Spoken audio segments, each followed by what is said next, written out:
The sun was setting over the dusty plains of Arizona Territory in 1885 when Sarah Mitchell first saw the Apache warrior.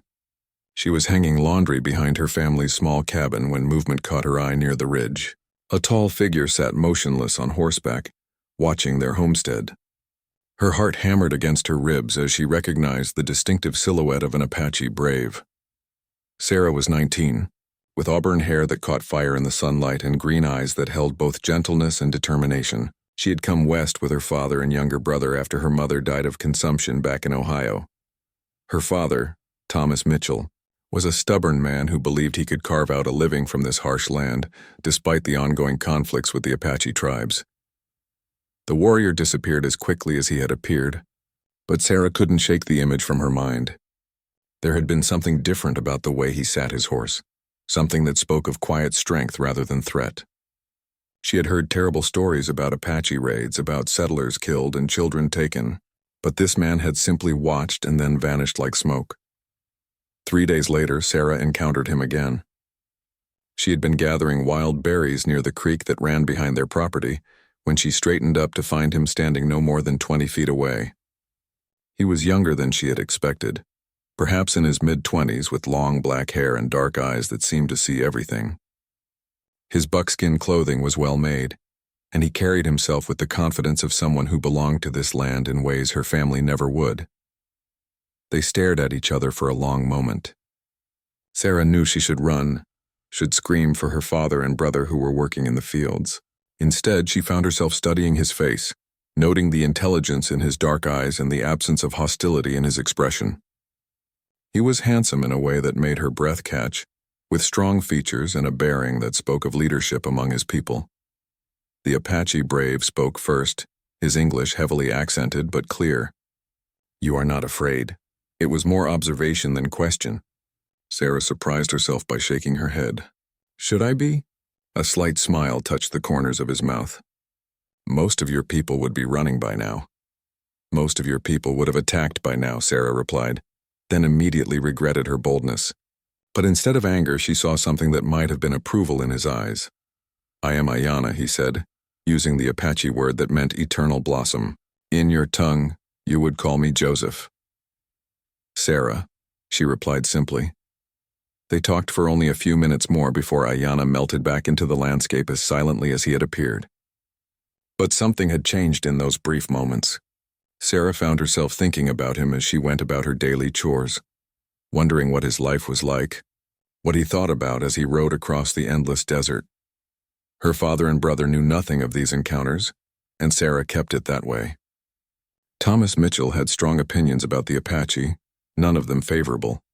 He spoke often of the raids on other homesteads, of the need to push the savages onto reservations where they belonged. Her brother Jake, barely 17 but eager to prove his manhood, talked constantly of wanting to join the cavalry and fight Indians. The third time Sarah saw Ayanna, he brought her a gift.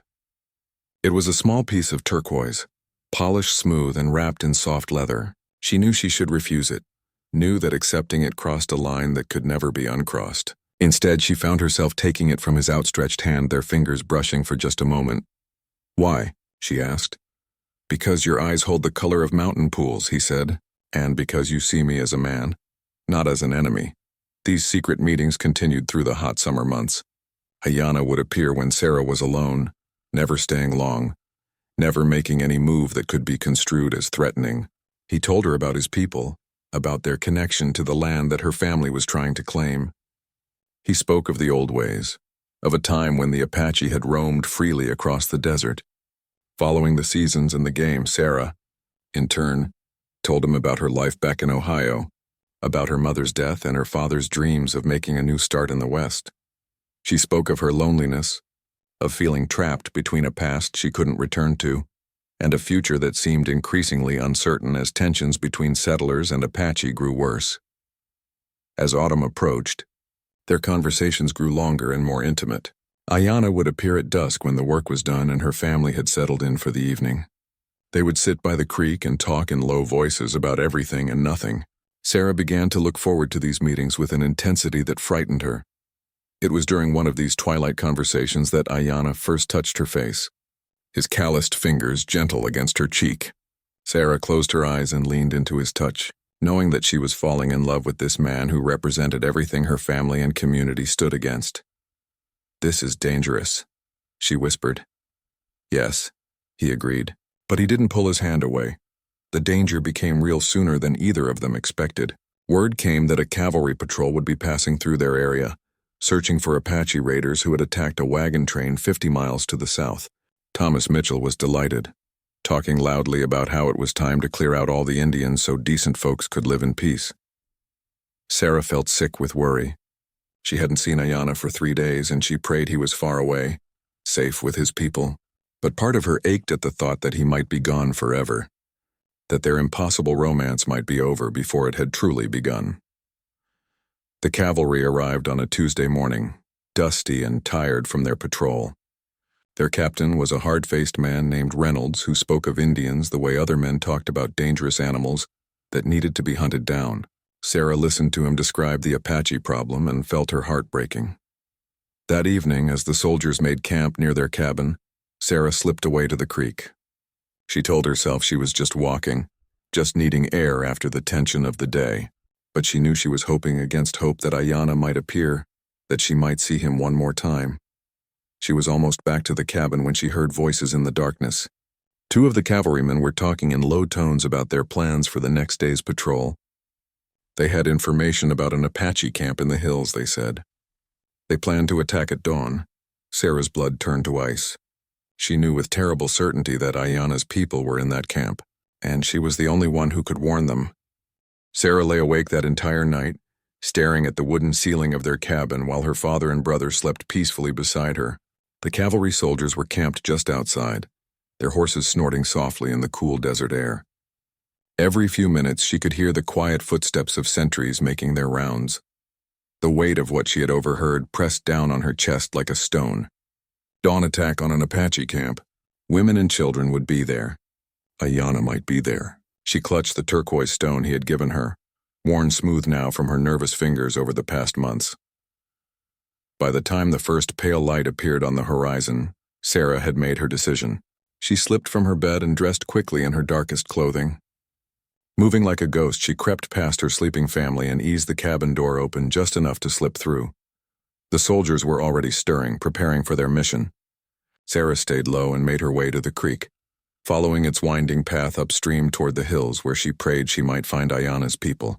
Every step took her further from the only life she had known and deeper into a world where her presence could mean death for everyone involved. She had been walking for nearly 2 hours when she heard the soft whinny of a horse. Her heart leaped into her throat as she recognized the painted pony that Ayanna rode. He emerged from behind a cluster of rocks, his face a mask of surprise and concern. "Sarah, what are you doing here?" "The soldiers—" "I know," she gasped, out of breath from her desperate journey.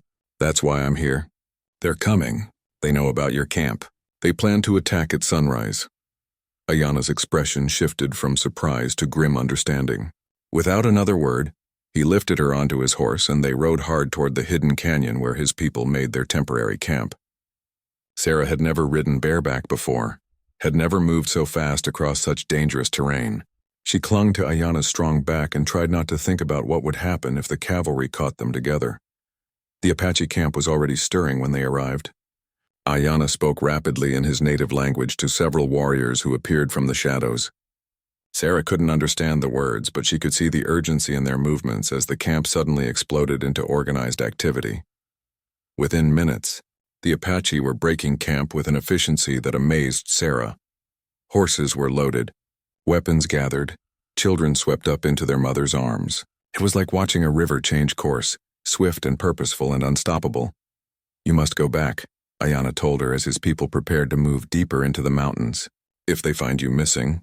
"They already have," Sarah said quietly. She had seen the dust cloud rising from the direction of her family's cabin. Riders were coming, and they were coming fast. Ayanna followed her gaze and cursed softly in Apache. The cavalry had discovered her absence and were tracking her.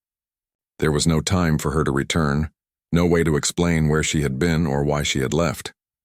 "Then you come with us," he said, his dark eyes fierce with protectiveness. "I can't.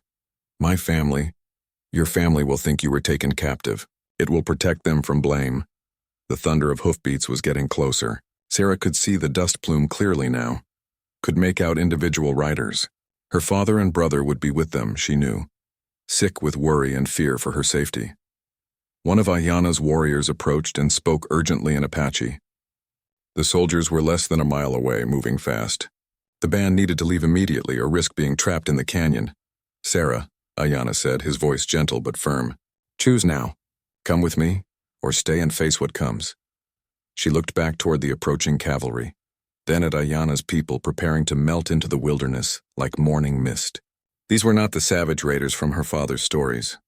She saw mothers protecting their children, elderly people being helped onto horses, warriors who looked more weary than warlike.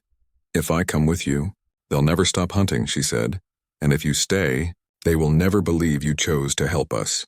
They will think we forced you, corrupted you somehow. The sound of horses was very close now.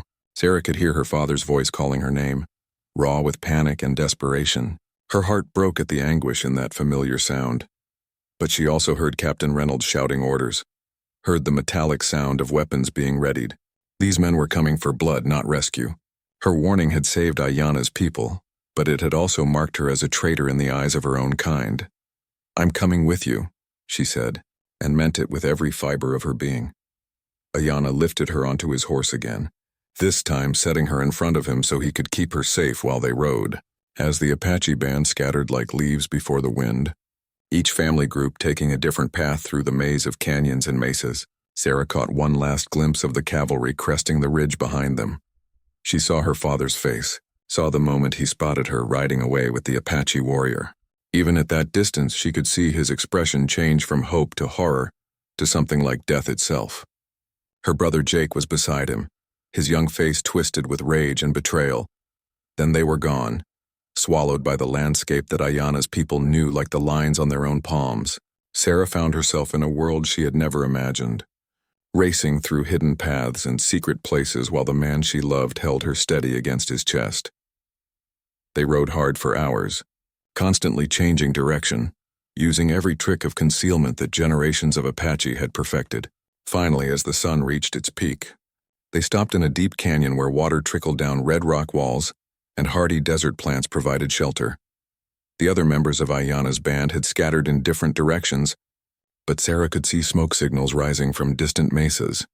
The Apache were communicating, coordinating their movements, ensuring that everyone had escaped safely. Your people are safe, Ayana told her as they dismounted near the water. Because of you, no one was hurt. Sarah nodded, but she couldn't stop thinking about her father's face, about how completely she had destroyed his world with her choice.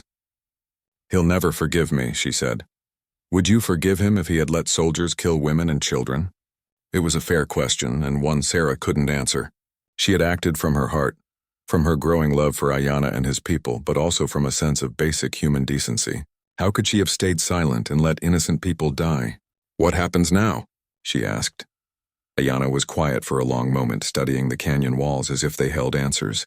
Now we disappear for a while. Let things settle. Let the soldiers give up their search, and then we find a place where we can be together without bringing death to our people. That evening, as they camped under a sky full of stars, Sarah realized how completely her life had changed in a single day.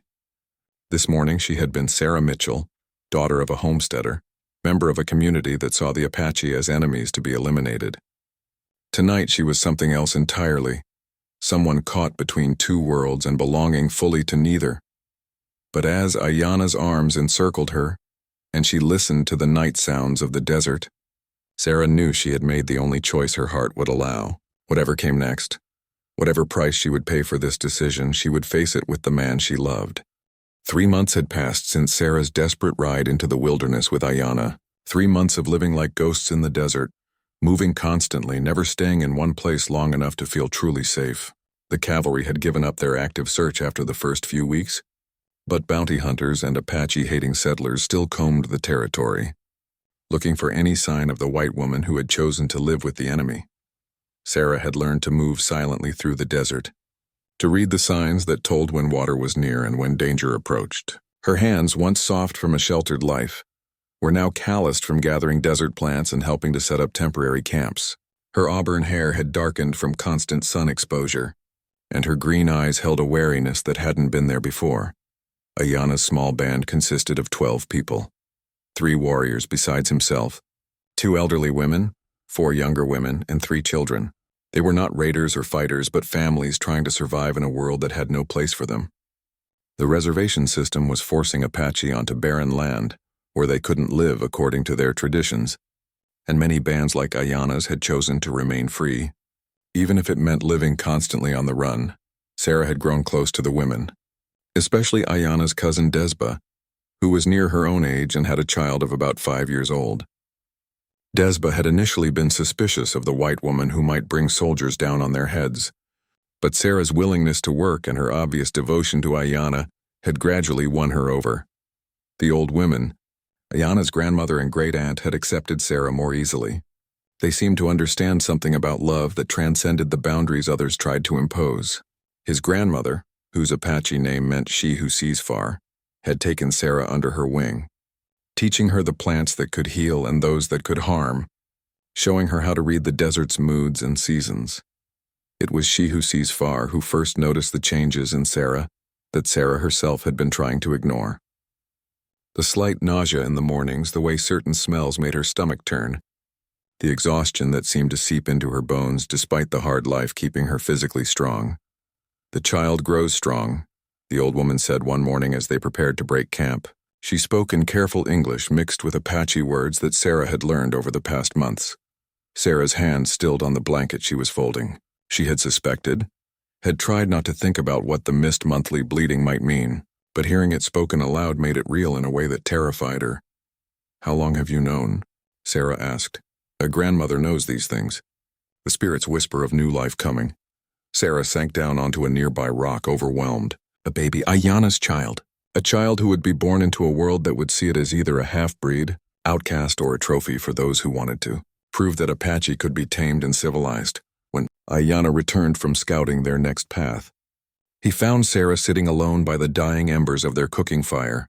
One look at her face told him that something had changed. Something significant enough to put that particular mixture of fear and wonder in her eyes. "What is it?" he asked, settling beside her with the easy grace that had first caught her attention. "I'm carrying your child," she said simply. For a long moment, Ayana said nothing. Sarah watched his face, trying to read his reaction in the subtle shifts of expression that she had learned to interpret over their months together. She saw surprise, yes, but also something deeper. Joy, perhaps, mixed with the same fear she was feeling. "Are you certain?" he asked finally. Sarah nodded. "Your grandmother confirmed what I already suspected." Ayana was quiet for so long that Sarah began to worry. Was he disappointed, angry? Did he see this child as another burden in their already dangerous existence? Then he reached for her hands, taking them in his own calloused palms and looking directly into her eyes. "This child will be loved," he said firmly. "By me, by you, by our people. Whatever else happens, this child will know love." The relief that flooded through Sarah was so intense it left her shaking. But what kind of life can we give a baby? Always running, never safe, never settled? The same life Apache children have lived for generations. Free. Over the following weeks, as Sarah's pregnancy became obvious to the rest of the band, she began to understand what Ayana meant. Apache children were raised by the entire community, taught by everyone, loved by all. Despite the harsh conditions of their nomadic existence, she watched the children in their group grow strong and confident, secure in their identity and their place in the world. But she also knew that her child would face challenges the others wouldn't. Mixed-blood children often struggled to find acceptance in either world. The Apache might always see the white features and remember the pain Sarah's people had caused. White society would see the Apache heritage and treat the child as something less than human. These concerns weighed heavily on Sarah's mind as autumn turned to winter. The band had found temporary shelter in a hidden canyon where warm springs provided water and relative comfort. It was here, as the first snows began to fall in the high country, that they received unexpected visitors. Sarah was gathering firewood with Desba when she heard the sound of approaching horses. Her blood turned cold, as it always did when strangers approached. But instead of the harsh voices of soldiers or settlers, she heard Ayana calling out in Apache, his tone welcoming rather than alarmed. 3 Apache warriors had arrived, but these were not members of their small band. They were official messengers from the reservation, and their news was both hopeful and troubling. The government was offering amnesty to Apache bands that would come in voluntarily. No punishment, no retribution for those who had been living free. Just relocation to the reservation and the promise of food, shelter, and protection from those who would hunt them. Sarah listened as Ayanna translated the offer for her benefit. It sounded almost too good to be true, and her growing experience with government promises made her skeptical. But she could see the weariness in the faces of their people, the toll that constant running had taken on the elderly and the children. "What do you think?" Ayanna asked her privately that evening. Sarah considered carefully. "I think it's a trap, but I also think we can't run forever, especially not with a baby coming." The decision, when it came, was made by the group as a whole. The Apache had always made important choices through consensus, with everyone having a voice. Even Sarah, despite being white, was asked for her opinion. They would go to the reservation, but not immediately. They would wait until spring, when travel would be easier and Sarah's pregnancy more advanced. If the government's offer was genuine, it would still be good in a few months. If it was a trap, the delay might reveal the deception. As winter deepened, Sarah found herself caught between hope and fear. Hope that they might finally find a place where they could live in peace, where her child could grow up with some measure of security. Fear that the reservation would prove to be just another kind of prison, where Ayanna's people would slowly lose everything that made them who they were. The child growing inside her seemed to sense her conflicted emotions, moving restlessly when she was anxious, settling quietly when Ayanna held her and spoke to her in Apache. Sometimes, in the dark hours before dawn, Sarah would place her hands on her expanding belly and wonder what kind of world she was bringing this child into. But then morning would come, and she would see Ayanna's face when he looked at her, see the gentle way he touched her stomach when he thought she wasn't watching. She would see the other children playing in the canyon, hear their laughter echoing off the red rock walls, and she would remember that love could survive anywhere. Love could create a home even in the wilderness, could build a family even from the most unlikely circumstances. Spring, and the decision it would bring, still seemed far away as Sarah settled into the rhythm of winter camp life. But she knew that when the time came to choose between the uncertain promise of the reservation and the dangerous freedom of the desert, she would face it standing beside the man she loved, carrying the child they had created together, ready to fight for whatever future they could build. Spring arrived with the harsh suddenness of the desert, transforming the hidden canyon from winter refuge to blooming oasis almost overnight. Sarah was now 7 months pregnant, her body heavy with the child who seemed determined to make his presence known through constant movement. She had grown certain it was a boy, though she couldn't explain why beyond the forceful way he kicked against her ribs. The decision about the reservation could be delayed no longer. The government messengers had returned twice over the winter, each time emphasizing the generosity of the offer and the limited time remaining to accept it. Other Apache bands were already making the journey to the designated lands, they reported. Soon those still living free would be hunted down regardless of any previous amnesty offers. Sarah could see the weight of leadership heavy on Ayanna's shoulders as he struggled with the choice. His grandmother and great-aunt were too old for another season of running, and the constant stress was taking its toll on everyone. The children were growing thin despite their best efforts to find adequate food, and winter had used up most of their carefully hoarded supplies. But Ayanna also knew the stories of reservation life.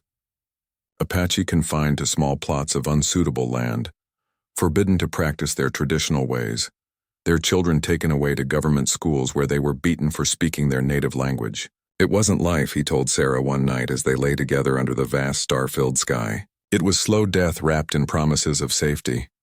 The choice was made for them on a warm April morning when Sarah went into labor 3 weeks earlier than expected.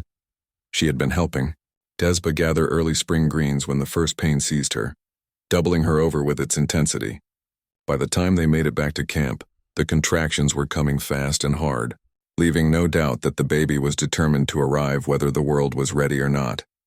Ayanna's grandmother took charge immediately, sending the men away and organizing the other women into a birth team that worked with the efficiency of long practice. Sarah found herself in the capable hands of women who had helped bring Apache children into the world for generations, their knowledge passed down through centuries of births in difficult circumstances. The labor was hard and fast, complicated by the stress of their uncertain situation and Sarah's own fears about bringing a mixed-blood child into such a hostile world. But as the sun reached its zenith, her son made his entrance with a lusty cry that echoed off the canyon walls. Sarah's first sight of him took her breath away. He was perfect, small but perfectly formed, with a shock of black hair and dark eyes that seemed to take in everything with solemn intensity. His skin was darker than hers but lighter than Ayana's, marking him clearly as a child of two worlds. When Ayana was finally allowed to see his son, Sarah watched his face transform with wonder and fierce protective love.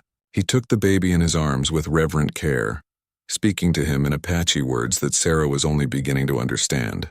But she didn't need translation to recognize a father's promises of love, protection, and pride. "What will we call him?" Sarah asked when they were alone with their son for the first time. Ayana considered this carefully. Names were important to Apache people, often reflecting circumstances of birth or hopes for the future. In Apache, he will be Biminak, the one who brings two peoples together. In English, he paused, looking at Sarah.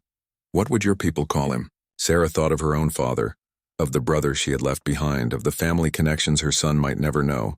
"David," she said finally, "after my grandfather, who was a good man."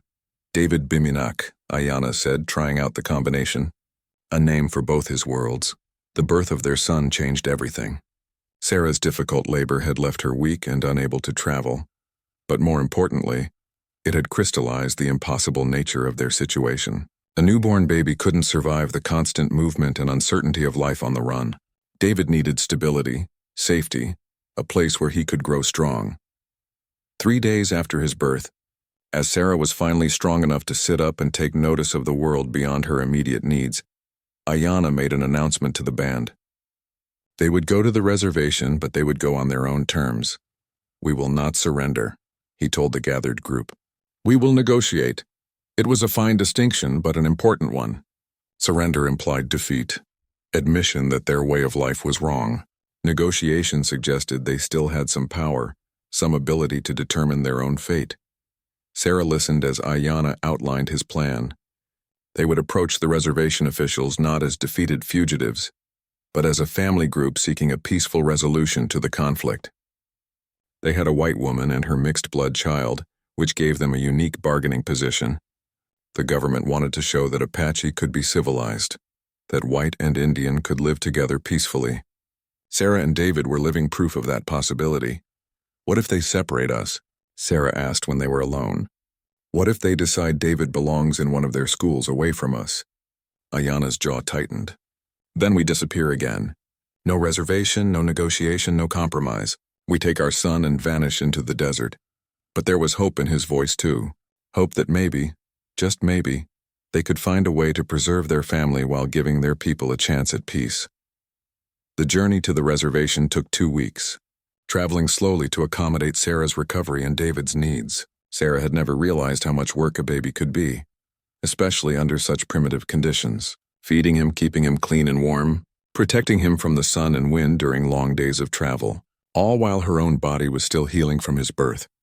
The other women helped constantly, taking turns carrying David when Sarah was too exhausted, sharing their knowledge of caring for infants in harsh conditions. Sarah began to understand how Apache children were raised by the entire community, how every adult took responsibility for every child's welfare.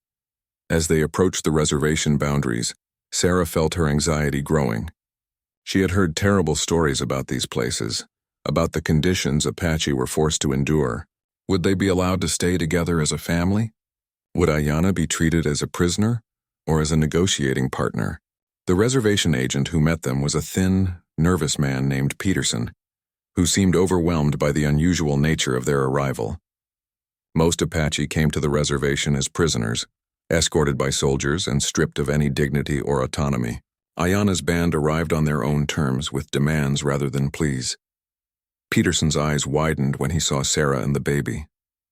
Clearly, he had been told about the white woman living with Apache, but seeing her in person was different from reading reports. Sarah could almost see him calculating the political implications of her presence, the ways her story might be used to support or undermine government Indian policy. "Mrs. Mitchell?" he said uncertainly. "Sarah Mitchell," she confirmed, holding David closer. "And this is my son." Peterson looked back and forth between Sarah, the baby, and Ayanna, clearly trying to process the situation. "I'll need to send word to my superiors," he said finally. "This is unusual circumstances." "We're not asking for charity," Ayanna said firmly. "We're offering to discuss terms for our people to live peacefully on this land. But we stay together, we keep our family intact, and we're treated with respect." Sarah watched Peterson's face and saw him struggling with the reality of negotiating with people he had been trained to see as defeated enemies. But she also saw something else, relief perhaps, at the possibility of resolving this particular problem without violence. That night, as they camped just outside the reservation boundaries while Peterson waited for instructions from Washington, Sarah held her sleeping son and looked up at the same stars that had watched over her throughout this incredible journey. In a few days or weeks they would know whether this gamble would pay off, whether love really could bridge the gap between two worlds determined to see each other as enemies. But whatever came next, she thought as she felt Ayanna's arm tighten protectively around both her and David, they would face it together as a family, and that perhaps was victory enough. The telegram from Washington arrived on a Tuesday morning, carried by a dust-covered messenger who had ridden hard through the desert heat. Agent Peterson emerged from his office with the yellow paper in his trembling hands, his face revealing nothing of its contents as he approached the camp where Sarah, Ayanna, and their people had been waiting for nearly 2 weeks. Those 2 weeks had been a strange kind of limbo. They weren't prisoners, but they weren't free to leave either. They weren't officially on the reservation, but they were under its protection. Sarah had spent the time recovering her strength and marveling at how quickly David was growing, how alert his dark eyes had become as he began to focus on the world around him. "The Department of Indian Affairs has made a decision," Peterson announced, his voice carefully neutral. "They're willing to discuss terms, but—" He paused, looking directly at Sarah. "They want to meet with Mrs. Mitchell separately first." Sarah's heart sank. This was what they had feared, that the government would try to separate them, to use her white heritage to drive a wedge between her and Ayanna's people. She looked at her husband, seeing the same concern reflected in his dark eyes. "No," Ayanna said firmly. "We negotiate together or not at all." "I understand your position," Peterson said, mopping his brow with a handkerchief. "But these orders come from very high up. They're offering something unprecedented, a chance for your band to remain together on reservation land, with certain freedoms not granted to other Apache groups. But they need to understand Mrs. Mitchell's situation." The implication was clear. The government needed to determine whether Sarah was there willingly or had been brainwashed or coerced somehow. They needed to hear her story in her own words, without what they would see as Apache influence. That evening, as Sarah nursed David under the vast desert sky, she and Ayanna discussed their options. They could refuse the meeting and try to disappear back into the wilderness, but with a newborn baby and elderly members in their group, their chances of long-term survival were slim. They could agree to the separation and hope that Sarah could convince the officials of their genuine love and commitment to staying together. "What will you tell them?" Ayanna asked. "The truth," Sarah said simply. "That I chose this life because I chose you. That our son deserves to know both his heritages. That love doesn't recognize the boundaries that governments try to draw." The meeting was scheduled for the following afternoon. Sarah spent the morning hours in preparation, both practical and emotional. She bathed carefully in the stream that ran near their camp, braided her auburn hair in the simple style she had worn back in Ohio, and dressed in the one good dress she still owned from her previous life. But she also adorned herself with the turquoise necklace Ayanna had given her and the silver bracelet his grandmother had crafted for her during the winter months.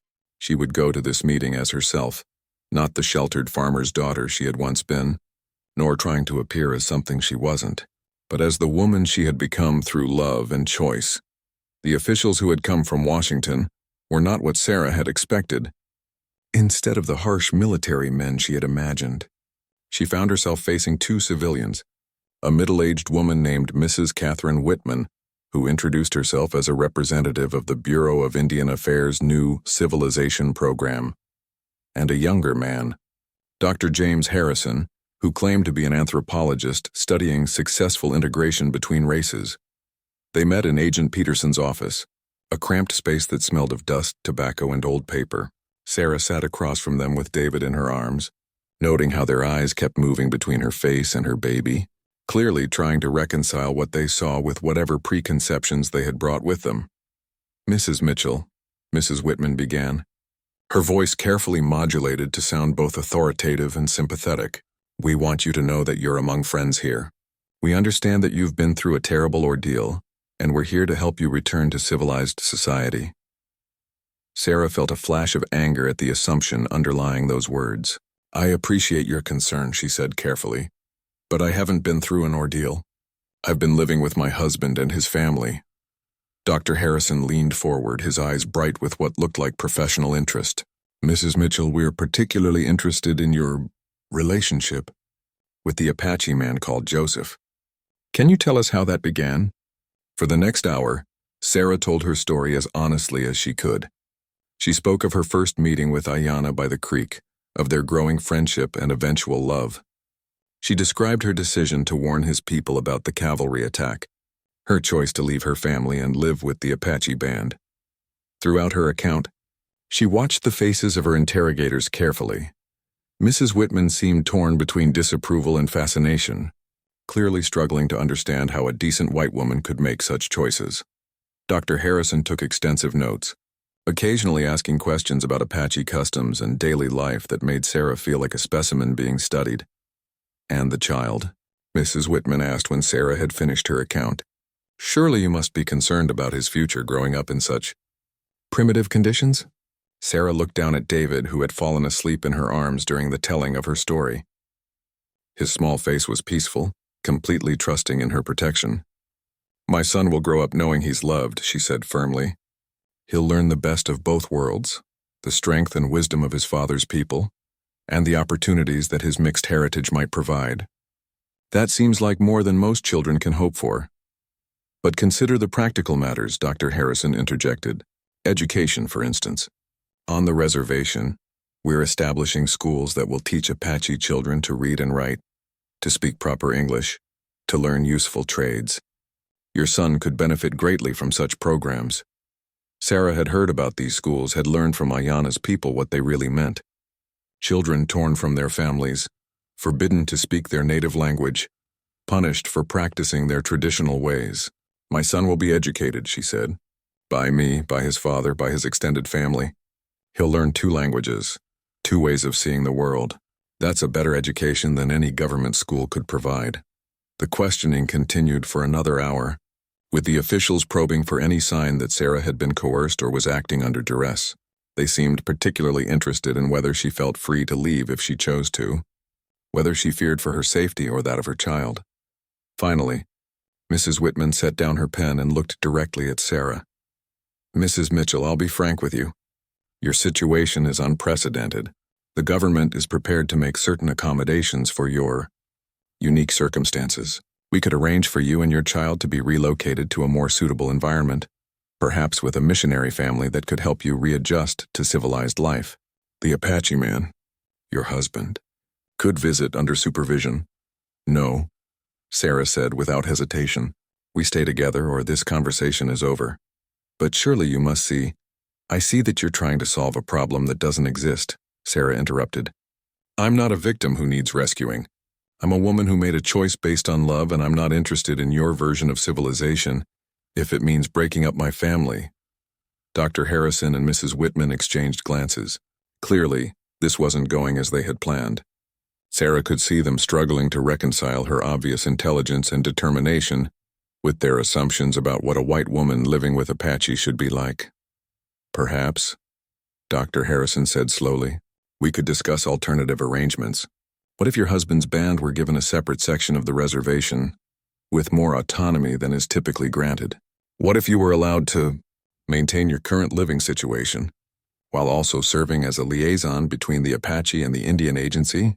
Sarah felt a spark of hope, but she kept her expression neutral. "What would that mean exactly?" "It would mean," Mrs. Whitman said reluctantly, "that you and your family would be recognized as a special case. Your husband would be appointed as a leader for his band, with authority to govern their internal affairs according to Apache custom. You would help translate both linguistically and culturally between the Apache and the Indian Agency staff. And our son, would be raised as you see fit, though we would hope he might eventually serve as an example of successful integration between the races. Sarah considered this carefully.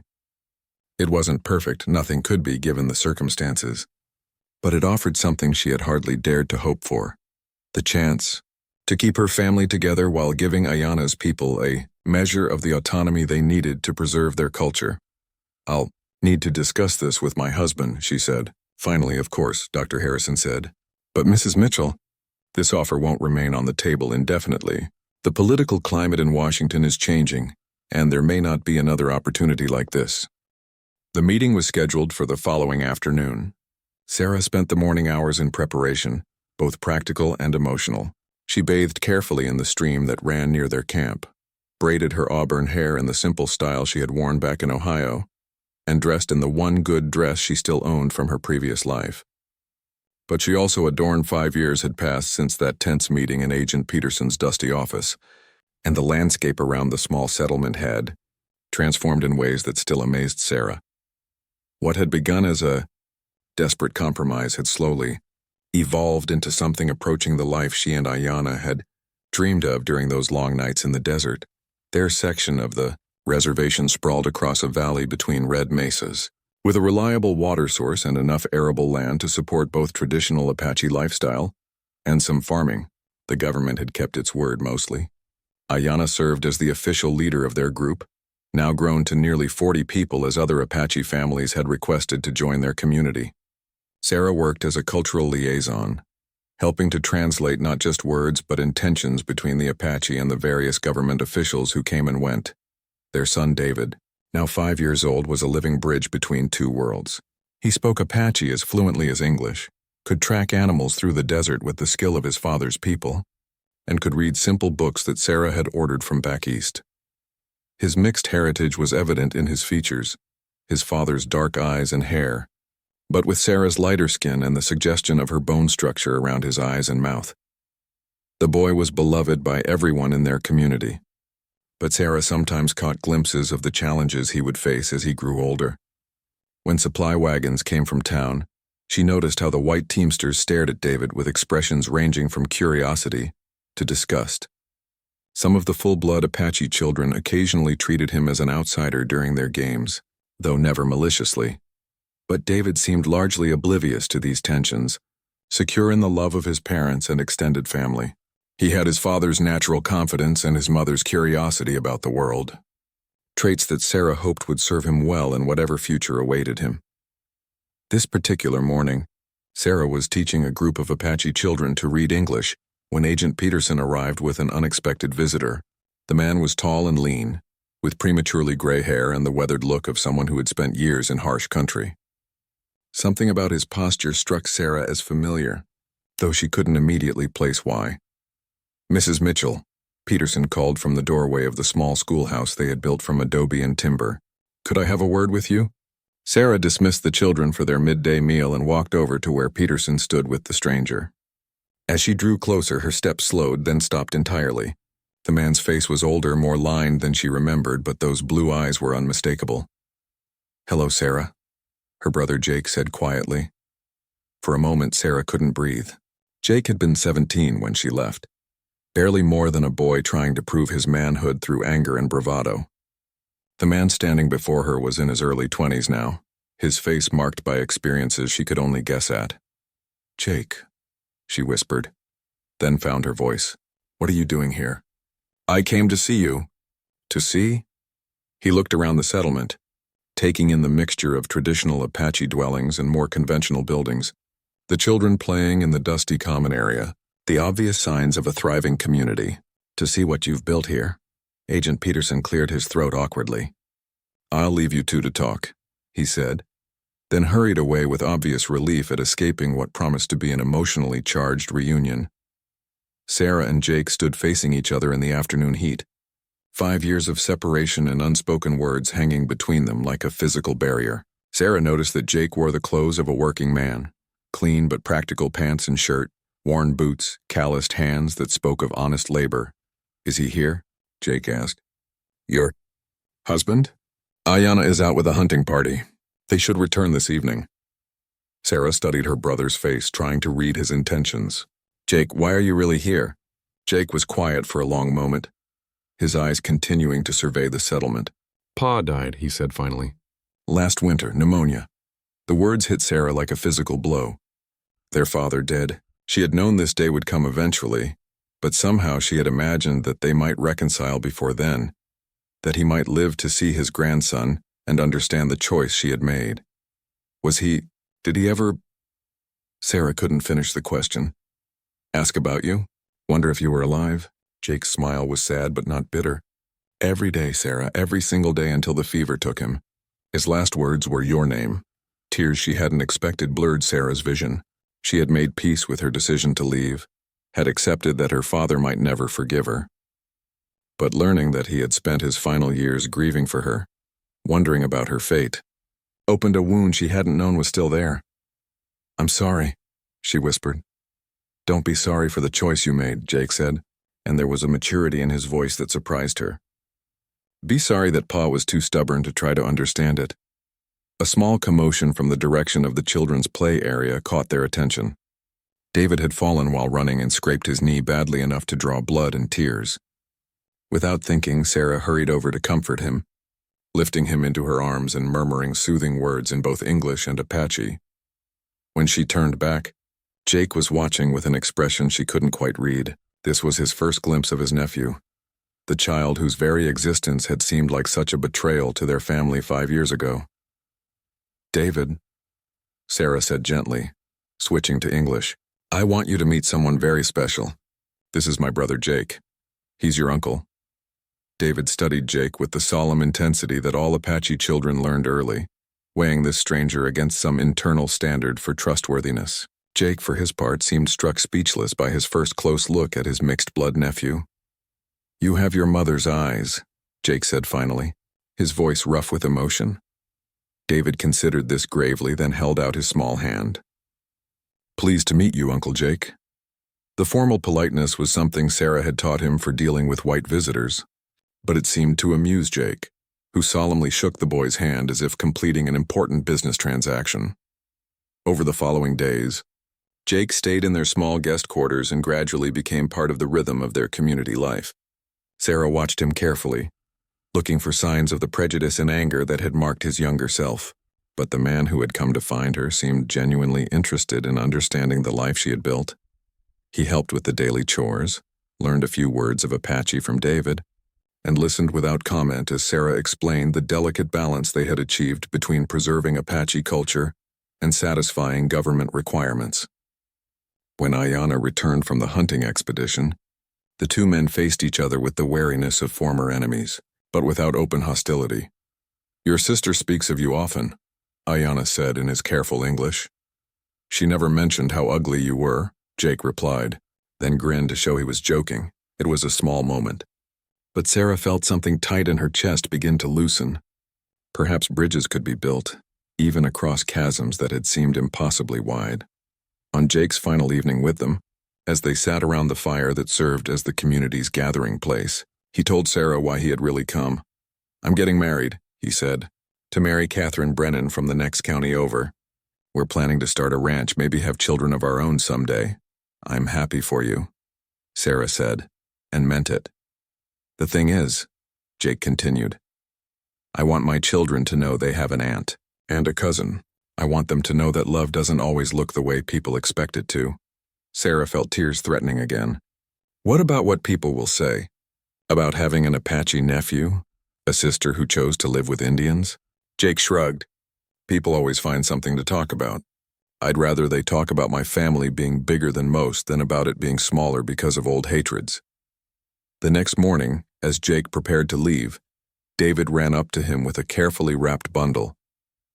Inside was a small carved horse that Ayanna had made for the boy, one of his most treasured possessions. "For your children," David said solemnly, "so they'll know their cousin thinks about them." Jake knelt down to the boy's level, accepting the gift with the gravity it deserved. "I'll make sure they know," he promised. "And maybe when you're older, you can come visit and teach them how to carve horses like this one." As Sarah watched her brother ride away across the desert, she felt a sense of completion she hadn't expected. The circle of family that had been broken by misunderstanding and fear was slowly being repaired by love and acceptance. That evening, as she and Ayanna sat watching David play with the other children in the fading light, Sarah reflected on the unlikely journey that had brought them to this moment. It hadn't been the life any of them had planned, but it had been the life they had chosen, shaped by courage and compromise and an unwavering belief that love could overcome even the deepest divisions. "Do you ever regret it?" Ayanna asked quietly, as if reading her thoughts. Sarah Khan,